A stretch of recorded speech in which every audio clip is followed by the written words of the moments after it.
Friends நம்ம வந்து பார்த்தீங்கன்னா நம்ம ஊர் பக்கத்தில் இருக்கக்கூடிய ஒரு மலை. ரொம்ப நாளுக்கு அப்புறம் நான் இந்த ஹில்ஸ் ஏறுறேன். வழியே கிடையாது. இப்போதான் ஏறியே. ஸோ இப்போ இதில் வந்து பார்த்தீங்கன்னா ஓரளவுக்கு மலை ஏறின பிறகு வந்து பாருங்கள் காரக்கா.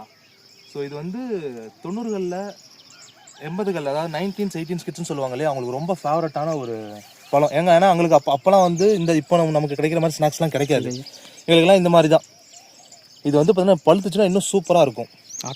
பழுத்துன்னு வந்து பார்த்தீங்கன்னா காப்பி கலரில் ஓரளவுக்கு ஆஷ் வந்து மெரூன் கலர்னு சொல்லலாம். அந்த அளவுக்கு வந்து டார்க்காக வரும். செம்ம டேஸ்ட்டாக இருக்கும். எனக்கு ரொம்ப ஃபேவரட்டான ஒன்று. இந்த ஹீல்ஸில் பாருங்கள் எவ்வளோ இருக்குது, கொத்து கொத்தா இன்னும் நிறையா இருக்குது உள்ளார போனால். இது பார்க்கும்போது வந்து ரொம்ப ஜாலியாக இருக்குது. ஏன்னா இவ்வளோ நாள் மிஸ் பண்ணிட்டோமேன்ட்டு வியூஸ் காமிக்க மேலே வந்து இன்னும் நிறைய விஷயங்கள் இருக்குது. வாங்க போய் பார்க்கலாம். அதே போல் எங்கள் பைக் பாருங்கள் கீழே தான் நிறுத்தியிருக்கோம். பாருங்கள் ஜூம் பண்ணி காமிக்கிறேன். நாங்கள் டெய்லி மார்னிங் வந்து இந்த கிரவுண்டில் தான் வந்து ஜாக்கிங் வாக்கிங். வாங்க இன்னும் டாப்புக்கு போய் இன்னும் என்ன நல்லா இருக்குன்னு பார்க்கலாம்.